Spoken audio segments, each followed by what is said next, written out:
Magandang Sabado na umaga sa inyong lahat. Sana po nasa magandang katayuan kayo ngayon pong Saturday morning at tayo po sama-sama muli sa loob ng 30 minutes dito po sa ating programang Konektado. Miyembro po tayo ng KBP, ang kapisanan ng mga broadcaster ng Pilipinas. Muli po, ito po si Pastor Jay Banzuelo.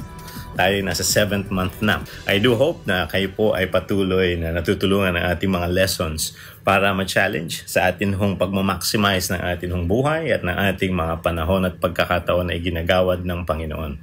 Kaya yan po ang ating mga discussions para po dito sa buwan ng June. Ating dinidiscuss yung ating pamamaraan para tayo po ay magkaroon ng improvement, upgrading at development ng ating mga buhay at pananampalataya. By the way, ngayon pong weekend na ito, ay nais nating talakayin ang living faith. No? Tama po ang inyong narinig. No? Pag tinanong ka, ikaw ba may pananampalataya sa Diyos? Ang typical answer is of course yes. No? Kasi naiisip mo naman siya, may damdamin ka patungkol sa Kanya. Pero yun pala ay hindi sapat pa. Ibig sabihin, kailangan ma-identify mo kung yung bang pananampalataya mo ay buhay na pananampalataya o patay na pananampalataya. Dito sa James chapter 2 at yan po ang magiging discussion natin for this weekend. No? Ngayon at araw po ng linggo bukas. Atin hong bibigyan ng pansin. Paano ba sinusukat kung buhay ang pananampalataya? Well, ang dahilan po kung bakit ito ninanais nating talakayin sapagkat very clear na pagka tayo po ay namumuhay at meron tayong pagtitiwala sa Panginoon, ang napakahalaga ay makita natin yung challenge to live out yung buhay natin according to His pattern, yung kanya pong modelong ipinakita. So ang Panginoong Jesus ay nagkatawang tao at nasa kanyang pamumuhay at paglilingkod sa lupa. Yun daw po ay isang uri din ng modelo na pagka napapag-aralan natin ay gagayahin natin, no? Para po makapamuhay tayo ng isang buhay na katanggap-tanggap sa Ama. May pangalawa, siya po ay nagbibigay ng mga katuruan. Kapag yung kanya pong mga teachings ay ating tinatanggap, atin pong ipinamumuhay, sinusunod, ayun po ay pagpapakilala na talagang tayo may pananampalataya sa Kanya. So, yung faith is not just being conscious that God is there. Yung faith ay meron kang kung tawagin natin interaction at maayos na relationship sa Panginoon. No? At yun nga, yung dynamics ng siya yung Diyos at ikaw po ang kanyang follower, kinakailangan ay masumpungan. No? So, bakit kaya tinalakay ni James ang living faith? No? Kasi ito ang kanyang sulat na ito sa mga mananampalataya. No? Remember, ang kausap niya dito ay mga Christians na. The letter is for the congregation.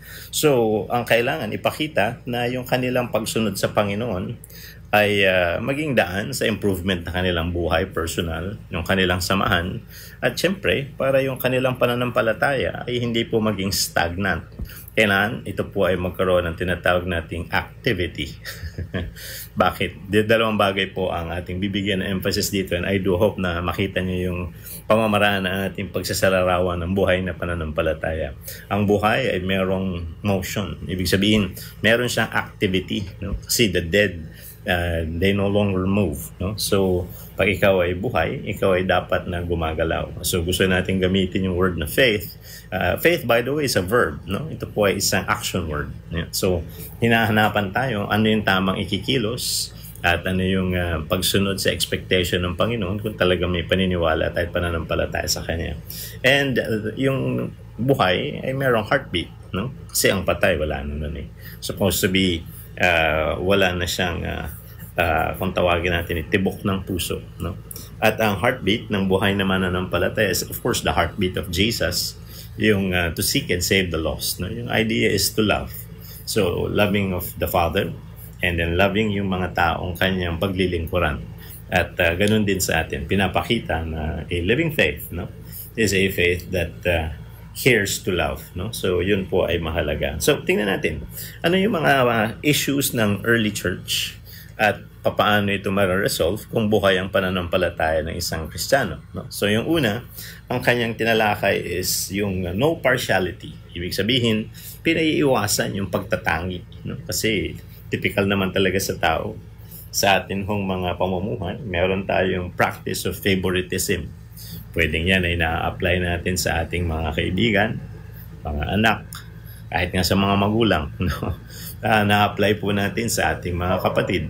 Basically, marami tayong pinag-uukulan ng favoritism.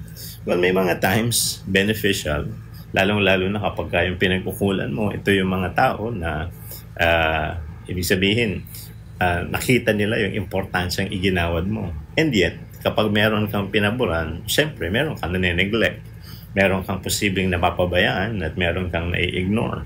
Hindi maganda sa pakiramdam niya. Lalo na kung ito po isadyaan. Ano po? So, tingnan natin yung issue about partiality from James chapter 2 verses 2 to 4.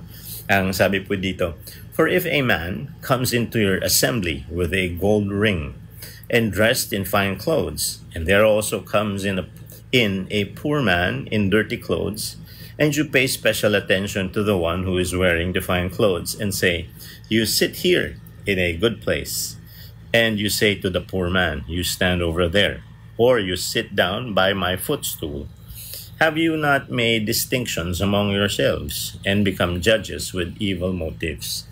Alam nyo, habang tinitingnan natin to, talagang pag kinumpare mo doon sa life lessons na makukuha sa buhay ng Panginoon, it's contrary. Bakit? Usually yan pagka meron kang exclusive club. Kami-kami at kayo. So, syempre, it's a matter of belonging to the better group, no? Kaya lang, it's a, sabi nga natin it's a cause for pride, no? Minsan yun po ay nagiging daan ng pagmamataas, daan ng pagmamalaki.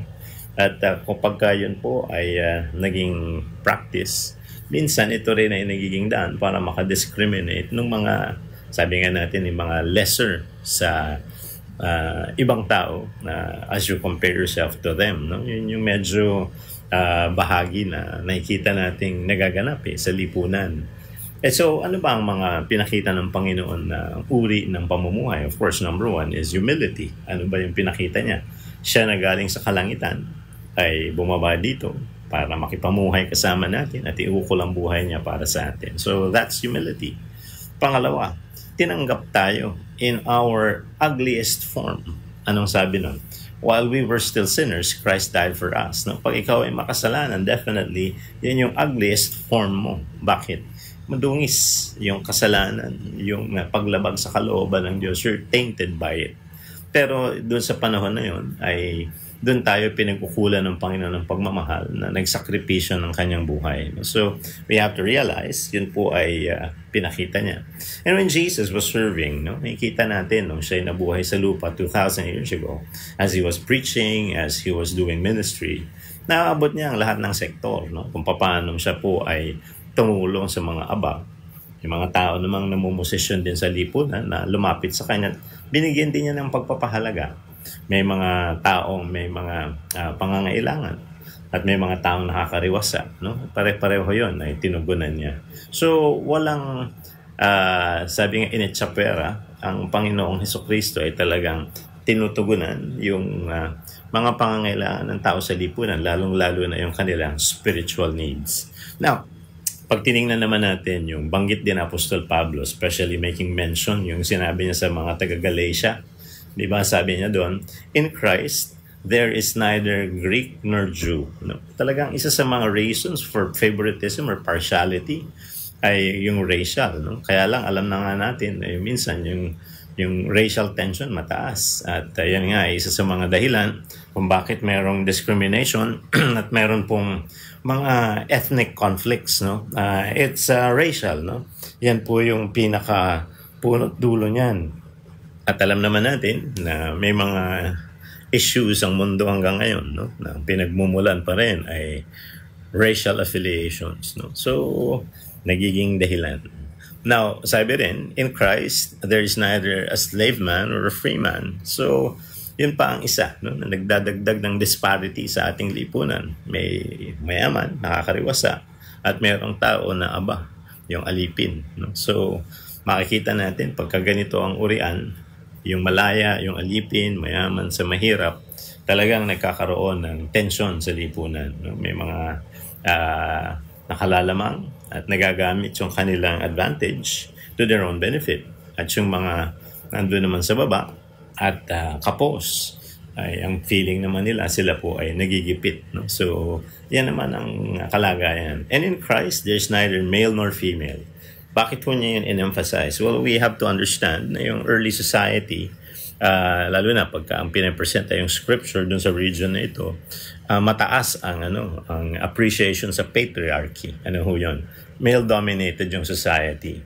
At hindi lang naman yun, no? May mga kung tawagin natin sexual distinctions. Ang lalaki, pwedeng property owner, ang kanyang trabaho ay pwedeng bayaran. No? Yan sa old world, ganyan Pero yung babae, nadi-discriminate dahil hindi sila nakapagmamayari ng ari-arian, di ba? At sila rin ay ang trabaho nila hindi bayad. No? So, may ganun ding discrimination no? sa ilang societies before, no? sa old civilizations. So, parang ang punto ng Panginoong Jesus as, yun nga, pinapresent ni Apostle Paul, mayroong equalizing effect. Yung treatment ng Panginoon sa atin, we're all sinners saved by His grace.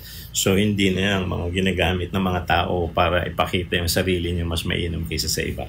So, just to point out, yun nga, na yan kasi ay nagiging daan nga ng partiality. No? So, tingnan natin, ano ba ang sentrong issue? It's favoritism. Now, let's define ano ba yung favoritism. It is the practice of giving unfair preferential treatment to one person or group at the expense of another. No? So, yun nga. Ito'y nagiging kasanayan, kagawian na talagang sadyang hindi patas. No? Kasi merong kinakatigan at maayos ang pagtrato at meron naman hong hindi kinakatigan at napapabayaan o ang higit sa lahat baka naaabuso pa. So yan daw ang bunga ng favoritism. May binasa akong isang book noon. Actually, sa ilang discussions natin before, ang nabanggit natin ito na ang sabi ho, sa lipunan natin, may mga tao, hindi naman necessarily masama, no? Pero nakakaabot sila sa isang level ng buhay na yung kanilang taglay na katayuan ay nagiging daan para bigyan sila ng pabor ng tao. Ano ho yun? Tatlo at least. No? Number one, yung makapangyarihan. Yung pong may mga posisyon sa mga organisasyon at sa lipunan. No? Bakit tayo lumalapit? Kasi ang gusto natin ay pabor nila. Baka tayo ay merong makuhang pakinabang pagka tayo ay malapit sa kanila. So, kaya lang, paano kung walang panunungkulan at walang kapangyarihan? Yeah. Yung pangalawa, yung popular. Bakit tayo lumalapit sa popular na tao? Baka mahawahan tayo ng kanyang kasikatan. Di ba? Minsan ganun Pagka nakalapit ka sa isang taong sikat, ang sasabihin mo, uy, kilala ko si ganyan. Yan. May picture nga kami. Yan. Ay, ganun. Kilala mo pala. Talaga ikaw marami. Ayan. Lumipat sa iyo, no? Kahit pa paano nabahiran ka ng kasikatan. And we like that, no? We feel elated pagka tayo po ay nabibigyan ng praise o nabibigyan tayo ng pagkilala. And then yung third ay yung rich, no? Bakit natin gustong kaibiganin yung may pera? Una, dahil syempre, malamang sa hindi makinabang ka dahil may taglay siyang kapangyarihang bumili. O kaya ay magbigay ng regalo. Baka mailibre ka. O kaya ikaw ay mabigyan ng, sabi nga natin, ng biyaya. At yun nga, inaabangan ng mga tao yan. So, whenever we talk about people, kaya tayo nagkakaroon ng paglapit at pagtatangi sa iba ay dulot ng kanilang taglay na advantage. Pero yun ang tanong, paano yan? Sa iyong lipunan, merong wala namang pwesto na taglay, walang kapangyarihan, hindi popular at hindi mayaman. Paano mo naman siyang pinakikitunguhan? Yun yung pinaka-issue. Hindi naman minamasama kung hindi ginagamit sa masama. Nagkataon lang talaga na may panunungkulan, popular o kaya ay mayaman yung tao. Meron naman kasing maayos ang pagkatao kahit nasa ganung estado ng buhay. Ang punto lang ho dito, kung yun ay nabibigyan mo ng pahalaga, dapat yung ibang tao, bilang tao, no, ay pahalagahan mo rin. So, kahit na wala silang, sabi nga natin taglay-taglay na kalamangan sa iba. And then, in-emphasize pa ni Apostol Santiago, no? So, James chapter 2, verse 5. Ito, very intriguing. Bakit kaya niya ito nabanggit? So, kahit ito'y kapulungan na ng mga mananampalataya, una, yung pagtatangi ay present. So, kailangan i-correct sila. No? Sabihan sila may mali. And then, pag nire-resist ka, rebuke sila na ito hindi kalooban ng Panginoon at yung ginagawa ay hindi nakakatulong sa magandang samahan ng mga mananampalataya. So, sa verse 5 in James 2, ang sabi dito ni Apostle James, "Listen, my dear brothers and sisters, has not God chosen those who are poor in the eyes of the world to be rich in faith and to inherit the kingdom He promised those who love Him. Now, ba't kaya niya nabanggit ito? Well, tinignan ko yung isang commentator. Ang sabi niya, noon kasi ang mga believers, namuhay na sila as a community. Parang communal living. Siyempre, pagka nagsama-sama kayo as a group of people, may mga tao na merong pera. So, nakaka-provide sila. May mga taong may lakas. So, pwede sila mag-contribute by service kung ano man yung kanilang kakayahan. And yet, in the same community, ay nandoon din mga mananampalataya rin marahin pero walang capacity to contribute, walang capacity to help. So ngayon, lalong-lalo na yung mga talagang mahihirap, dependent sila. So ang malaking tanong, paano na lang? Ipagtatabuyan ba natin? Ihihiwalay natin o wawalay natin sa ating grupo? Hindi ganon. So nilinaw ni Apostol Santiago, bagamat ang tingin natin sa kanila, wala silang maipapakinabang, ito naman ang kanilang katayuan sa harapan ng Panginoon. Nagbigay siya ng something positive about those kinds of people. Ang sabi niya, they are chosen to be rich in faith because the poor of this world simply have more opportunities to trust God. Therefore, they may be far more rich in faith than the rich man. Sabi nga ni Dr. F.B. Meyer, the rich man may trust him, but the poor man must trust God. The poor man has no fortress in which to hide, except two strong arms of God. No? Totoo naman, no? Wala bang pananampalataya yung may kakayahan? Meron din. Kaya lang, syempre, hindi natin maaalis. Pag may lakas ka, meron kang ipon, for example, mayaman ka, kung dumating ka sa halimbawa, sa karamdaman, alam mo may paghuhugutan ka. Kung ikaw ay dumating sa pangangailangan, alam mo may pantustos ka, mga ganun. Paano po yung talagang walang-wala? Talagang kahit dumating yung karamdaman at dumating yung pangangailangan, ang tanging pwedeng panghawakan, dalawang kamay, walang iba kundi ang Panginoon. Yun lang yun lang ang kakapitan. So ang point dito ni Apostol Santiago, ito yung mga tao na na-develop naman yung kanilang pananampalataya sa Diyos. Siguro yun nga, ang point is, ginugusto ba nila yan? Itong lately, parang may mga nag-viral doon sa pin, yung babae ba na lumabas doon sa parang outlet ng kanal, no? Dito sa may bandang Makati. At sari-sari, no? Dalawang grupo na nagbibigay komento, may mga nagsasabi na, bakit tumitira dyan? Yung iba naman, of course, tinulungan ng gobyerno kasi parang naging viral, no? Yung usapin na yan. Kine-question din at bakit may special na pabor daw. Well, yun nga, iba-iba, no? Depende ho sa inyong opinion about it. Pero naisip ko lang, ikaw ba'y titira sa ganong lugar at mananatili sa ganong circumstance kung may choice ka? Siyempre hindi, no? Ayaw mo dun sa maduming lugar. Ayaw mo rin dun sa lugar na pag lumabas kayo nakakahiya. Ayaw mo rin na pagka biglang umulan, baka magkandalunod kayo sa loob. And then of course, nandoon yung mga pasintabi sa mga kumakain, yung mga insekto at mga bagay na hindi malilinis nandoon So, imagine mo yun, no? May talagang ang kondisyon ng buhay ay talagang impoverished.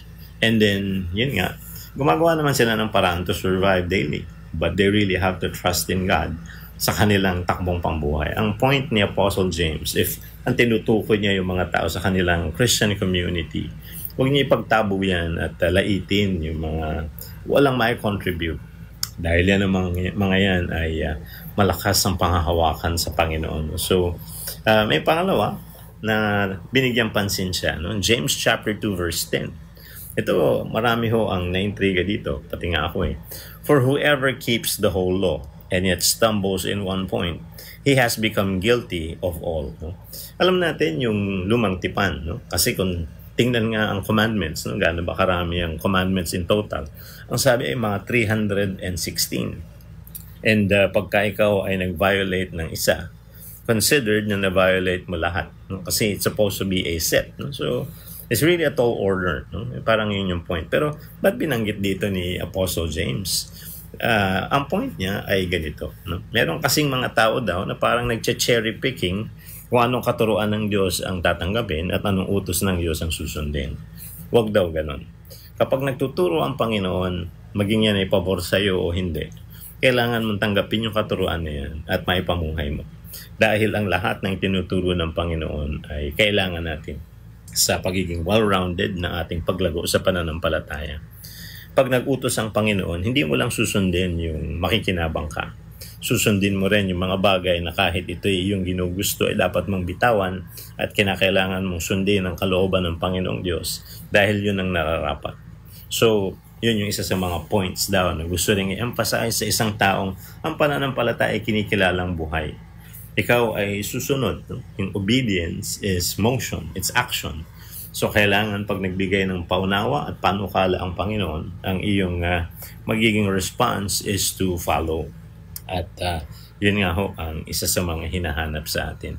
Now, ang James chapter 2 verse 14 ay patuloy na nagsasaad ng mga concerns ni James, not least dito sa chapter 2. Sabi dito, what good is it if a man claims to have faith but has no deeds? So, ang sabi niya, ang pananampalataya daw, pag walang gawa, ay patay. No? Lagay natin sa tamang context. Now, remember, yung sulat ni James ay sulat na sa mga members ng Christian church. Meaning, ito yung mga tao na kumilala na sa Panginoon bilang Diyos at tagapagligtas. Alam nila na ang kaligtasan is completely the work of God at tinanggap lang nila by faith. Ibig sabihin, ito'y biyaya ng Diyos na iniabot at tayo naman ay tumanggap nito dulot ng ang Panginoon ang nagkumpleto na nito. Wala kang idadagdag, wala kang gagawin para maligtas. Ikaw ay kailangang iligtas dahil hindi mo kaya ligtas sarili mo. So, yun. No? Ngayon, ang binabanggit naman, yung pananampalatayang tinanggap mo sa Panginoon, hindi pwedeng ganun-ganun na lang. Ibig sabihin, masaya ka na, ligtas ka, well, yun, okay naman yun. Pero hindi dapat na manatili ka lang sa iyong kasiyahan. Susunod ka pa rin sa alituntunin ng Diyos at may ilang mga bagay tayo matatalakay, lalong-lalo na po para bukas, na para masabing buhay ang iyong pananampalataya. Bakit daw? Kasi nga, baka yung iba, after natanggapin ng Panginoon, parang wala nang pananagutan. Nandun na lang yung enjoyment of the security that they hold at nakalimutan nila that they have to bear fruit. No? Kaya yung faith without works is dead talks about yung outcome, yung result, o kaya yung fruit bearing ng isang Kristiyano na nagkaroon na ng relationship kay Jesus. So, ibig sabihin, we have to have yung tinatawag nating manifestation ng ating faith. And it should be seen sa atin daw pong mga ginagawa. Di ba?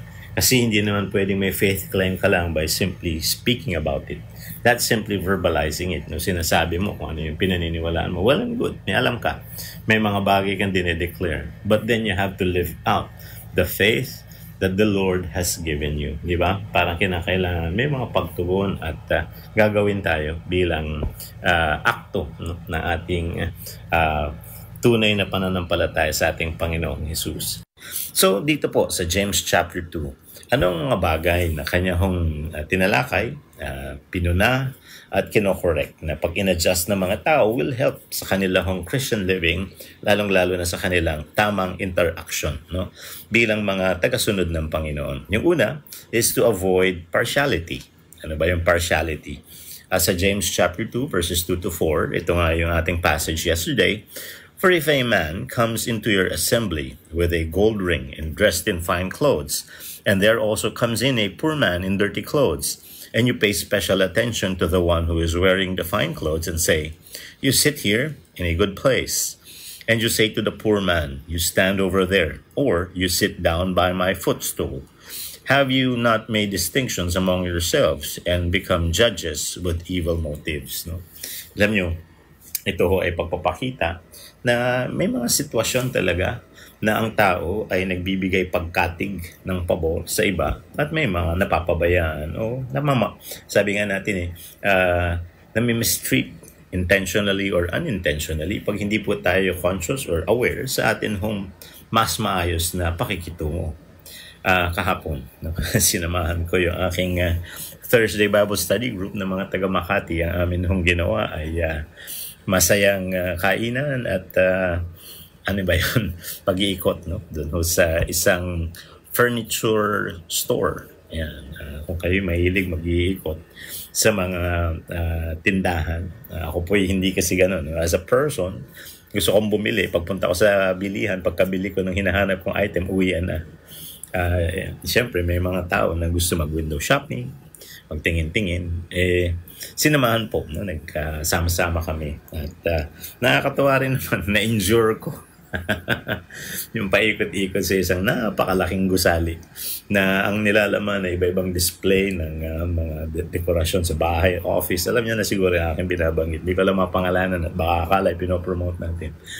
Pero may napansin ako dong upuan. Meron ho yung pinakaupuan at yung footstool, tungtungan ng paa. At kung titingnan niyo yung passage na ito, yun yung makikita, may mga tao na pag pinapaboran, binibigyan mo siya ng honored seat. Ito, pagka hindi mo naman pinapaboran ng isang tao, baka paupuin mo sa tabi lang ng tungtungan mo pa ng paa. Ang sabi nga dito, you sit down by my footstool, not even sit on the footstool. So, ibig sabihin, grabe naman, no? Parang extreme yung situation. So, tandaan natin, ang favoritism is defined as the practice of giving unfair preferential treatment to one person or group at the expense of another. No? So, yung minsan ang nangyayari, sino-sino daw ba ang ating mga binibigyan ng higit na pagkilala sa lipunan? The powerful. No? Kasi yung kanilang power and position may favor us one day. At dulot ng connection na yun, ay baka tayo ay magkaroon din ng seeming authority. Yan. Yung pangalawa, popularity. Yesterday, sabi ko nga sa inyo, parang minsan nababahiran ka, nahahawahan ka ng popularidad ng isang tao. Di ba? Pagka ikaw ay sinabing nakapagpa-picture sa isang kilalang tao, nakita ng iba yan, may parang ikaw rin, sumikat ka na rin. Or pag sinabi makakilala ko yan, nakausap ko nga yan. Pag nag-name dropping ka o kaya ay nalaman nilang meron ngang affinity or connection sa isang particular na kilalang tao. Parang ikaw rin, kahit pa paano, umangat-angat ka rin ng konti sa pagkilala. And then yung third na gusto daw nating paboran are the rich. Kasi pag mayaman, merong ibibigay na pakinabang sa'yo. No? Either ikaw ay bibigyan niya ng gift or most likely, sa kanyang pakikitungo sa'yo, meron kang blessings, maaanggihan ka nga ng biyaya. Parang ganyan. Hindi natin minamasama na ang tao ay nalalagay sa ganyan. Hindi naman yun ang target ni James na masamain na yung makapangyarihan, popular at yung mayayaman ay pagmukaing masama. Hindi. Kasi may mga tao naman na bagamat meron ho silang estado sa buhay, ayos naman. Ang point lang ni James, sana balansyado. Kung ikaw magpapahalaga sa isang grupo, pahalagahan mo rin yung kabila. Kung wala man kapangyarihan yan, di man popular, di man mayaman, wala man maibabalik sa'yo, tandaan mo rin na ang Panginoon ganun siya naglingkod. Hindi siya naglingkod para doon sa makukuha niya pabalik. Naglingkod siya dahil yung paglilingkod ay kanyang gustong igawad, tamang gawin. Minamahal niya yung pinaglilingkuran at yun na yung endpoint nun. Gusto ko lang na ako ay maging extension ng pagpapadaloy ng biyaya sa iba. So, minsan, yun nga, bakit nga ba ina-emphasize ni James na may mga aba, no? At kailangan din natin silang bigyan ng pagpansin. Sa James chapter 2 verse 5, ito nga yung kanyang binanggit. Listen, my dear brothers and sisters, has not God chosen those who are poor in the eyes of the world to be rich in faith and to inherit the kingdom He promised those who love Him? Ang sinabi ko nga sa inyo, if you just look at yung background ng early Christian community, talaga minsan nagko-communal living na sila eh. Dahil nga may pag-uusig at para pagtibayin din ang kanilang kalagayan, mapabasa ninyo minsan nga sa mga documentations, no, mga documentaries about the early believers, para makikita ninyo namumuhay sila ng sama-sama. And syempre, may mga taong merong kakayahan to provide, merong mga taong may capacity to help and contribute. And yet may mga taong dependents. Wala silang pera, wala nang lakas o kakayahan. At syempre, ang tanging magiging kalagayan nila sa komunidad na yon ay taga-tanggap na lamang o sabi nga natin sila yung magtatamasa ng benepisyong igagawad ng iba. Pero may nililinaw si Apostle James. Hindi naman ito mga taong ayaw na kumilos o gumawa. Baka lang may limitation. Sino-sino yun? Well, yung kanyang ginamit when it comes to economic standing, wala talagang kaperahan. Diba? The poor, no? Yung pangalawa, baka mayroong mga sick, no? So, pero kabahagi sila ng iyong community. anong gagawin mo? Hindi mo naman pwede ipagtabo yan. Pangalawa, hindi naman tama rin yun. Ipapakita rin natin yung pagkalinga. Kasi nga, kasama rin ay tinuturo ng banal na kasulatan yung benevolence, the ministry of charity, at yun nga, yung tama rin patotoo. No? So dito, binanggit nga sa atin ni Apostle James. May mga tao na wala nga sila siguro ma-contribute. Baka hindi naman nila gustong ganun. Kaya nga lang, talagang yun yung kanilang kalagayang pambuhay. No? Sila ay sumama sa community ng mga believers. Pero sabi niya, tingnan mo rin sila. Ang isa sa mga bagay that we can see in them is that they trust God more. No? Hindi naman sa pagmayaman ka o kaya ikaw ay may abilidad, hindi ka nagtitiwala sa Diyos. Nagtitiwala ka sa Panginoon. And yet, meron kang kung tawagin natin meron kang sasandalan din di ba? Kung malakas ka, makakagawa ka pa ng paraan. Pag may pera ka, may huhugutin ka kahit papaano. Paano yung talagang walang-wala. Wala ng lakas, kakayahan, at wala rin pera. Sabi ni Dr. F.B. Meyer, the rich man may trust God, but the poor man must trust God. No? The poor man has no fortress in which to hide except the two strong arms of God. No? Talagang sa Panginoon ka na lang nangahawakan. So, ang point ni Apostle James, patataas naman yung pananampalataya nila sa Diyos. No? So, humahanap siya ng dahilan in order to see yung bahagi din ng mga ito sa family of God. No? So, hindi madali from a practical point of view. Pero ito nga yung way in order for us to be able to receive others. No? Now, so James chapter 2 verse 10, in relation to the living faith, meron ding binanggit si James. No? For whoever keeps the whole law and yet stumbles in one point, he has become guilty of all. No? Well, alam naman natin, sabi ko nga sa inyo yesterday, na sa Old Testament, pinauunawa sa atin that the major and minor laws, lahat ng yan ay kailangan man matupad as a set. If you violate one, yung 10 commandments, if you violate one, it's as if you have violated everything. So, it's a set pag i-accomplish mo.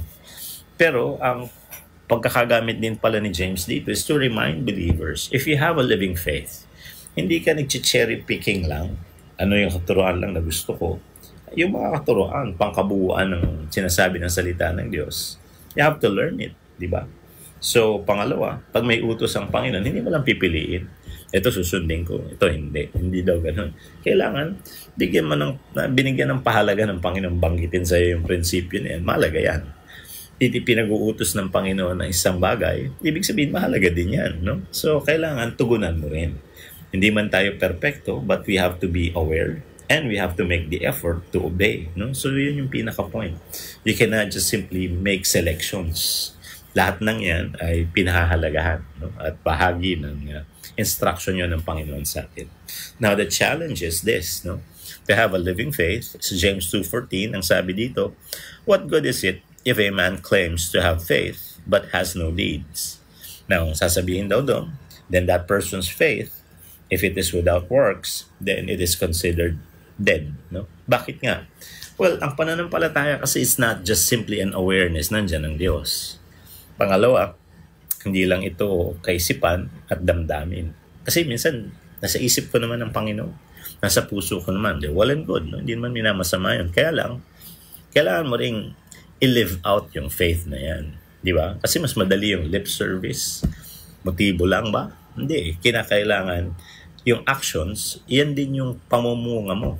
Na yung iyong natutunan, ginawa mo, yung sinabi, pinamuhay mo, ibig sabihin, buhay. Bakit? Nakikinig Gumagalaw-galaw sumusunod. May tibok ang puso. Bakit? Nagmamahal sa Panginoon at sa mga pinauukulan ng kanyang pag-ibig. So, doon makikita natin na kabahagi yun sa practical implications ng sinasabi ni Apostle James. Now, sa verses 15 to 17 ng James 2, if a brother or sister is naked and destitute of daily food, and one of you says to them, depart in peace, be warmed and filled, but you do not give them the things which are needed for the body, what does it profit? Thus also faith by itself, if it does not have works, is dead. So, ang pinag-uusapan po dito, ay yung tinatawag nating fruit-bearing o yung expectation sa uri ng pamumuhay ng niligtas na ng Panginoon. Now remember, let's put it in perspective. Yung James, pag tinignan yung chapter 1, has been written to the believers. So alam na ng mga believers kasi yun yung mga teachings ng mga apostles sa kanila na yung relationship kay Jesus, yun ang means to salvation. Pinerfect ni Jesus yung kaligtasan natin. Tayo naman, ni-receive natin yun by faith. Binigay sa atin graciously ng Panginoon. Wala kang tinulong doon. Kagaya ng binanggit ko sa inyo, kaya ka nga ililigtas eh. You cannot save yourself. Hindi ito yung aasistihan ka lang. Talagang wala kang magagawa. Kailangan ikaw ay tulungan. At yun nga, ang Panginoon ang magliligtas, tayo po ang ililigtas. At yun nga ang sabi dito, kaya ano naman yung ibig sabihin ng faith without works is dead? Yung sinasabi niya, kung kayo niligtas ng Panginoon, kausap niya yung congregation, then kinakailangan, ipakita rin ninyo kung ano yun yung tinanggap sa Panginoon. Di ba? Kung ikaw ay binigyan ng binhi ng kaligtasan, kailangan yan ay lumalago sa iyong buhay, matututo ka sa salita ng Panginoon, and then, yan ay magpuproduce sa iyo ng good works. Yan.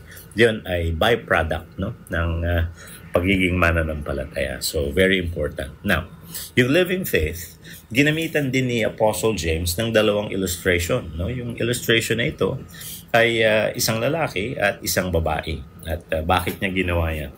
Para lang ipatunay that in the history of yung personalities in the Bible, makikita natin na yung mga nanampalataya, may ginawa silang aksyon. Bahagi ng kanilang pananampalataya, meron silang pagsunod sa Diyos. Pagpapatunay na sila'y nananampalataya nga. Yun yung pinaka-point ni Apostle James. Ang una niyang binanggit ay si Abraham. Remember some months ago, diniscuss natin yung Abraham, the only person that God Himself called His friend. Imagine nyo, na hindi naman si Abraham nagmamalaki kaibigan ko ang Diyos. Ang Diyos ang nagbanggit, si Abraham ay kaibigan ko. Imagine mo yun. Pero ito yung background ni Abraham, sa James 2 verses 23 to 24. Sabi dito, and the scripture was fulfilled that says, Abraham believed God. So nanampalataya sa Panginoon. And it was credited to him as righteousness. And he was called God's friend. You see that a person is considered righteous by what they do and not by faith alone. Anong ibig sabihin dito? Ano yung interaction between faith and deeds?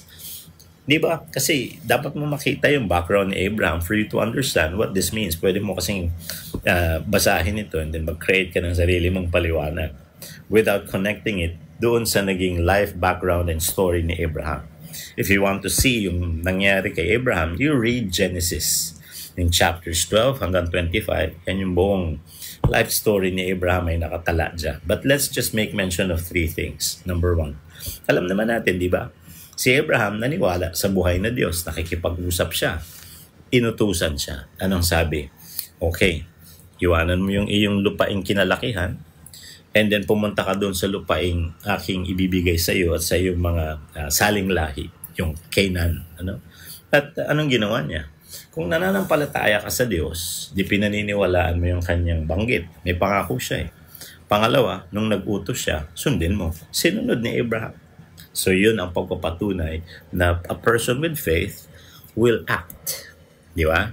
Pangalawa, nung nagkaanak na siya, di ba? At the age of 100, sabi nga, later on, in the life of his being a father to Isaac, challenge siya ng Panginoon na yung kanyang anak, i-offer niya as a burnt offering, as a sacrifice. So ibig sabihin, yung buhay ng ng taong ito, hindi na nga pala bata, naalala ninyo yung ating discussion, na ang malamang na age range ni Isaac, ay mga 35 years old, somewhere there, sa range na yun. Minsan nagugulat kayo, paano nangyari yung pastor? Well, ang pagkakabanggit na ang kinamatay ni Sarah, sabi ng mga rabbinical tradition to So, sa kanilang paniniwala ng mga Jewish rabbis, na namatay si Sarah sa pighati. Nung nag-decide si Abraham na talagang seryosohin yung pagbibigay ng buhay ni Isaac sa Panginoon, ay namatay si Sarah at the age of 127. So, kung nanganak si Sarah at the age of 90, and then namatay at the age of ilan? 127. So merong 37 years. So ang sabi, ito marahil yung age range ni Isaac nung inoffer daw ni Abraham. Pwedeng nag-resist na si Isaac pero nakita niyo yung willingness niya na ipa-offer din yung buhay niya sa sacrifice. Pero ang pinakamahalaga din doon ay yung willingness ni Abraham na pagkat sabihin ng Panginoon niya, the following day, he was willing to comply. Pero hindi naman natuloy dahil pinapigil ng Panginoon at napatunayan na yung pagpapahalaga at pagmamahal ay higit sa Panginoon kumpara dun sa kanyang anak na ginawad ng Diyos. No? So, mabigat yun. No? Di sinasabing madali yung nangyari na yan. But Abraham believed God and he was willing to really do yung kinakailangan to obey the Lord. So, yun po ay napakahalaga. Then, ito yung third factoid. He was called the father of faith. No? So, ibig sabihin, yung pagiging ama niya ng pananampalataya ay hindi lang dun sa, ay, nasa isip ko naman ng Diyos eh. Nasa puso ko naman ng Panginoon. Motibo ko naman talagang sundin siya. It's not only lip service. It's not only your intentions, but how you fulfill yung iyong mga sinasabing patunay ng iyong pagmamahal nga sa Panginoon. Yun po ang hinahanap. So, in the life of Abraham, he had faith and he acted on that faith. Yung pangalawa na ginamit na illustration ni Apostle James sa verses 25 to 26 is a very intriguing personality in the Bible, si Rahab. Ano ba yung background ni Rahab? No malice intended, but you will find it in the passage sa verse 25 ng James chapter 2. She was called a harlot. No? So, pag tinignan ninyo yung background, bayarang babae ito at nagbebenta ng kanyang sarili para sa kaaliwan. Pero nung ang Jericho ay, di ba, nag-instruct ang Panginoon sa mga Israelites, iikutan nila for 7 days. And then yung instructions na sa pagsigaw, guguho ito eh. Papasok din sila ng mga spiya sa loob.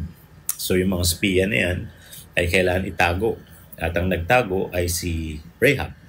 Ang sabi niya, naniniwala siya na ang Panginoong buhay ay igagawad sa Israel na yung kanilang syudad ay, yun nga, ipapapanalo ng mga Israelita yung laban na ito at kanilang makukubkub yung syudad at guguho yung bakod.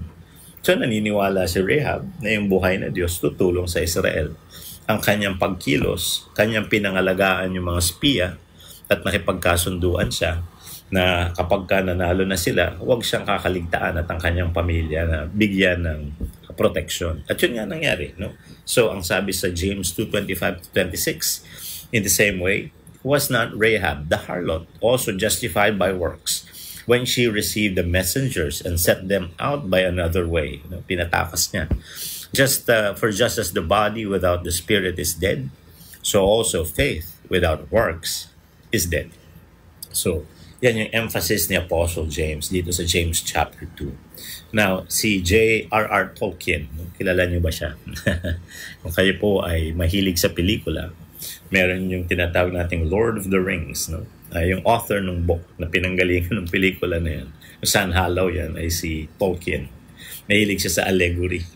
Well, kung ano man ang evaluation sa movie at yung interpretation sa allegory, well, besides the point, ang gusto ko lang banggitin ay yung binanggit ni Tolkien about living faith. Maganda eh.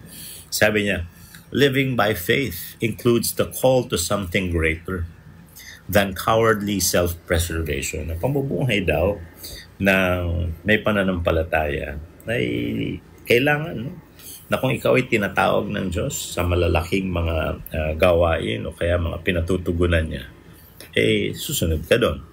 Kaysa sa naduduwag ka at ang pinoproteksyonan mo lang ay yung sarili mong kapakanan. True, no? So, yan ay napakahalaga. No? Atin nga akong binabanggit.